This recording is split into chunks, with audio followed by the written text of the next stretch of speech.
Just one question about Eastern Washington. You've had a couple of days to think about it. I mean, overall, that was a remarkable performance. It just didn't end the way you wanted.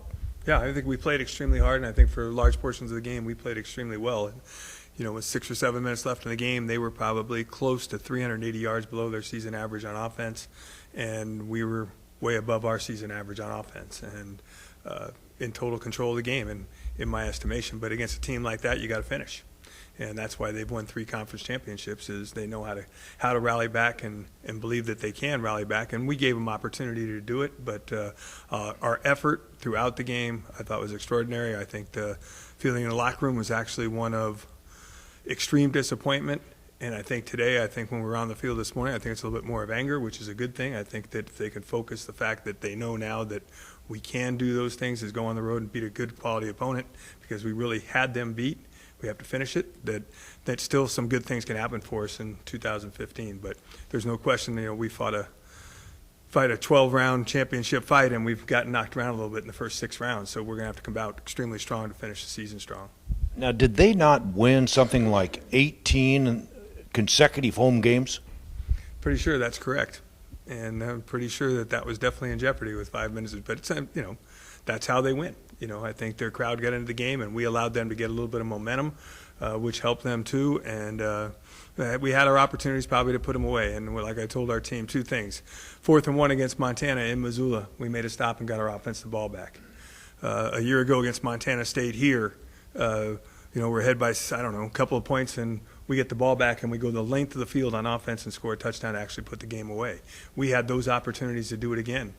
Both sides of the ball, the opportunities to do it, and we didn't take advantage of that opportunity against 6th or 7th ranked team in the country. In Cheney, Washington, you're going to give them opportunity to win the game, which in reality, I think even their coach felt like, hey, we got beaten a lot of phases of that game, and we are very fortunate to get out of that game alive with a win, and they did, and that's credit to them, and unfortunately that's the criticism that we have to stand up and take, and hopefully it'll make us better. And from a coach's standpoint, all of us, coaches, players, we all made some mistakes where one play could have changed the game. What are you doing this week and next week?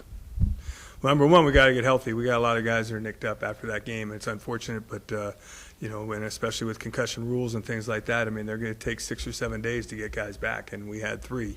So we have some guys that have to get healthy, give them every opportunity to get healthy, and then we have 3 or 4 guys that have hamstrings, a couple of ankles, 2 shoulders. We have 10 to 11 guys that got banged up in that game. So opportunity for those guys to get healthy, opportunity for us to really spend some time with some of the guys that are maybe the seconds, like Mekhi Sheffer, who's doing a great job, Jarek Rosales. Those guys are going to have to play for us down the stretch here. And giving them the opportunity to get enough reps this week to where they'll be ready, hopefully, for some game opportunities that they're going to probably get. And hopefully some of the other guys get healthy.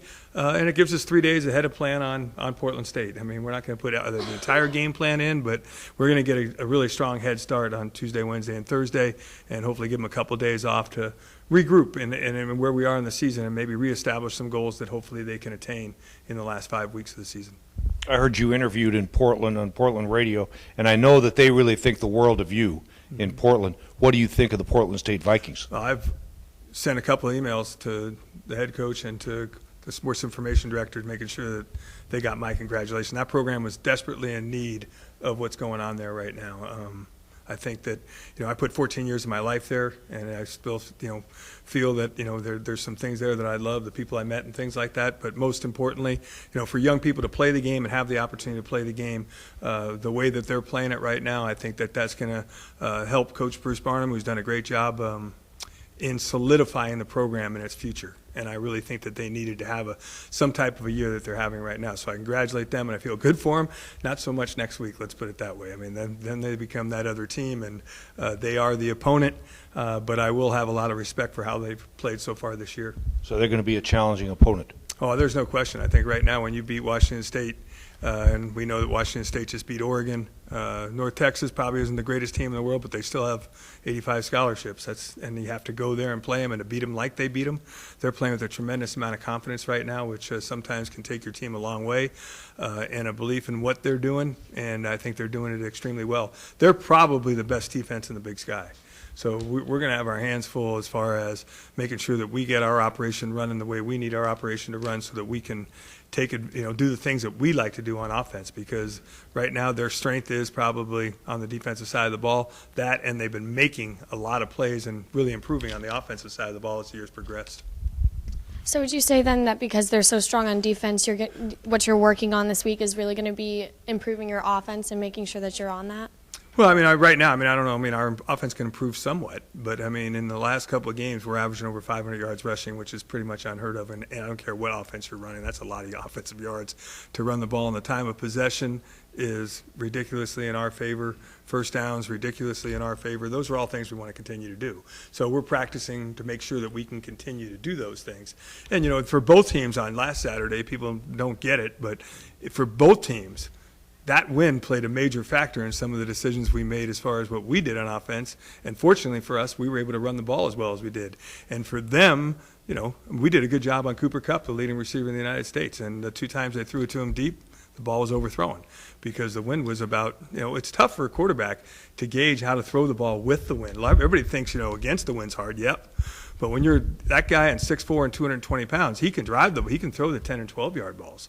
It's the balls down the field that are difficult to do, and that's really the nature of our pass offense. When we do it, we do want to throw the ball down the field. So it affected both teams as far as some of the play selection that we used as far as that goes. So if we can continue to rush the ball for 500 yards against a team like Portland State, and I'll say it again, we shouldn't lose very many games if we're able to do that. And so the concentration is going to be on the offensive side, is more on, why did we have 2 3-and-outs, which really, if we extend those drives, not even score points with them, extend those drives, maybe the game ends before they score that last touchdown to tie the game.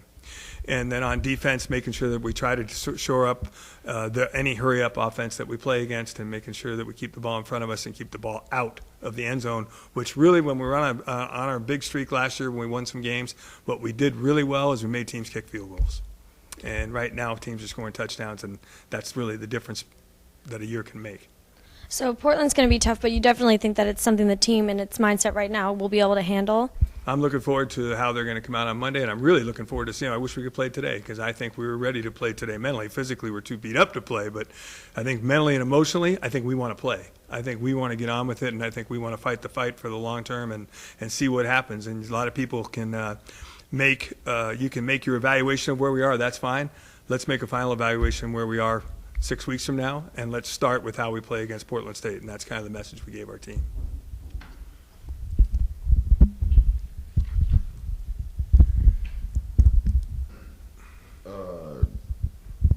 Coach, you play a game where you kind of beat them up and down on every sort of stat book, and what do you tell your kids afterward when there's obviously some controversy at the end, and you let them put up 22 points in the fourth? Well, yeah. Was it 22 points in the fourth quarter? I think, counting the overtime. Counting the overtime? Mm-hmm. Was it? Okay. When you fourth quarter. when you play such almost a perfect game and then you come up with a loss, what would you tell your kids afterward? Well, I think number one, I think you had to compliment the effort that they gave. That's first and foremost. I think we did play hard, and I think we played hard even when we played poorly in that last 5-minute stretch. We still were playing hard. We just didn't play intelligently, and that cost us a little bit. And then I think, secondly, I think that you have to tell them how much it's got to hurt when you do everything that you're asked to do, and the other team has more points to you, even though you probably outplayed them 55 minutes to 5 minutes. But those 5 minutes had a large impact on the outcome of the game. And then as the head coach, I got to shoulder, a lot of the responsibility. I want them to know I'm in it. I made some decisions. A couple of our coordinators wanted to do certain things, and I said absolutely not. And maybe if we did those things, maybe it would have been a different outcome. There's some decisions that we make. There's some execution problems that players make that hurt us. So it was a team loss. We're not saying that, it was a thing that coaches, players, any of us, and I told them this, any one of us could have made one different decision that might have affected the outcome of that game. And we have to play much better all the way around. We need to coach better, and this has got to hurt. And I also told them, I said, my job is to give you guys opportunity to win. Yep, we gave you the opportunity to win, and we didn't win. But also, I'll tell you what, one of the things I've always wanted to do, I had a younger brother that played a lot of football, and he's had an influence on who I am and what I do as a coach. And one of the things I've always wanted, listening to him, and what I've wanted for myself, was wanted to be that guy that you would want to play for. And I think our players buy into the fact that I'm willing to stand up in front of them and tell them that, hey, there's some things I need to do better. And I told our coaching staff on Sunday, there's some things I need to do better. And there's some things our coaches need to do better, there's some things our players need to do better, but I wanted to make sure our team understood this was a team loss. You know, we all had a hand in what happened, but we also had a hand in all the good things that happened too. And in a game like this, we look at W's and L's. And when you lose, the head coach better raise his hand, because I'm just as big a part of it or more of a part of it than anybody else as far as losing games. Players win games, coaches lose. A lot of positives, nonetheless, moving forward. What was the inspiration to go for 2? Well, I just thought where we were and the momentum and the way the game had changed and all those things. I really wasn't too pleased with a 25-yard touchdown and a couple of missed tackles on the play before. And on offense, okay, they had dominated the football game, totally dominated. We needed 3 yards. So we were averaging 6-something yards a carry. We need 3. We needed half of that on one play to get a 43-42 win. And I would think that our players, there's not one guy on our team that didn't want to do it, to be honest with you. I think every guy on the team was excited to have the opportunity. Let's go win this thing and win it right now. And, you can play for that tie and hope for another day or another play or and all those things. But, I'm kind of preaching that the 4th down mentality is important. Well, so is that. That was a 4th down. It was one play for 3 yards. And if we get those 3 yards, everybody's probably singing a way different tune right now, including myself. You said your team's fired up to play, ready to go. You wish you could play today. Does the bye almost come at the wrong time then? Well, I think from a mental standpoint, maybe, but from a physical health standpoint, it's probably much needed. We've played in a pretty rigorous schedule for the last 6 weeks against the opponents that we've played, and the physicality of some of the opponents that we've played, and the nature of the emotional side of this past week, that I'm hoping that it's coming at a good time, that we can come back refreshed in every way and really believe that we can restart the season. And where that gets us at the end, there's no promises, there's no guarantees, but I think that we can get to Portland State, play very well against Portland State, and really reestablish some confidence that we're a good football team. Thank you.